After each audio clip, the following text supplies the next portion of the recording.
हमने इश्क का इजहार किया लेकिन उसने कबूल नहीं किया, तो हम क्या करें। हमारी शराफत को इन्होंने हमारी मजबूरी समझ लिया। AIMIM का कहना है कि बिहार के मुसलमानों को ये लोग हिस्सेदारी देना नहीं चाहते हैं।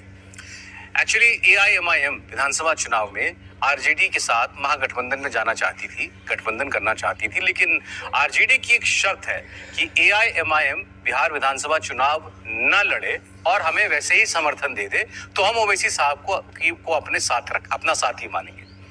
AIMIM को ये क्यों मंजूर होता? और अब उसने ये कहा है कि हम तीसरा मोर्चा बनाएंगे।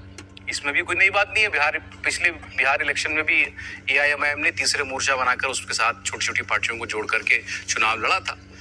एनीवे, अब खास तौर पर जो सीमांचल का इलाका है, जहां पर पिछली बार ओवैसी साहब की पार्टी को 5 सीटें मिली थी, वो इस बार भी वहीं अपना पूरा जोर लगाएंगे। बात आगे करेंगे, लेकिन उनका बयान मैं आपको सुनाता हूं। इनके जो प्रदेश अध्यक्ष हैं उन्होंने क्या कहा।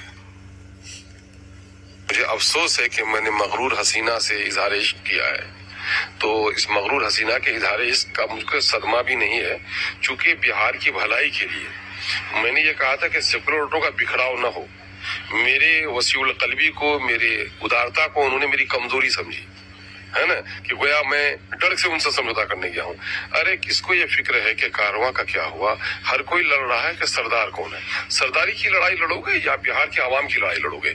तो बिहार की आवाम इस वक्त चाहती है कि सेकुलर वोटों में बिखराव नहीं हो, और MIM ने इसी की तर्जुमानी की है। लेकिन कुछ लोगों को सरदारी पसंद है। ये बात बिल्कुल ठीक है कि असदुद्दीन ओवैसी को बिहार में मुसलमान वोट करते हैं। कितना करते हैं ये अलग विषय है, लेकिन अगर वो 5 असेंबली सीटें पिछले इलेक्शन में जीते थे तो कुछ तो उनकी वहां पर एग्जिस्टेंस है, कुछ तो उनका वजूद है।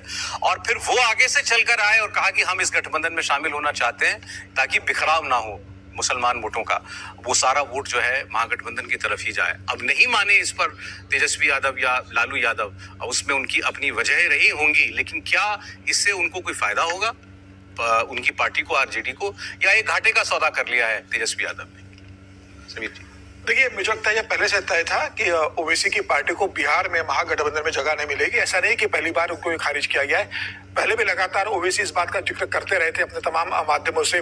कांग्रेस के पास उन्होंने अपनी बात को पहुंचाई, उन्होंने तेजस्वी यादव के पास अपनी बात को पहुंचाया, उन्होंने माले के माध्यम से बात पहुंचाई कि भाई ओवैसी को लेना चाहिए। लेकिन ओवैसी को इतनी बड़ी राजनीतिक हैसियत बिहार में नहीं है। जहां से वो आते हैं, तेलंगाना से, अगर वो वहां पर भी अगर मुसलमानों का बड़ा वोट बैंक ले लेते तो ये माना जा सकता है कि ओवैसी मुसलमानों के बड़े नेता है। जब आप अपने ही शहर के अंदर प्रदेश में मुसलमानों के बड़े नेता नहीं हो, वहां का मुसलमान कांग्रेस को बड़ा आपसे नेता मानता है, कांग्रेस की सरकार बनाता है। कांग्रेस ने ये तो चंद्रशेखर राव को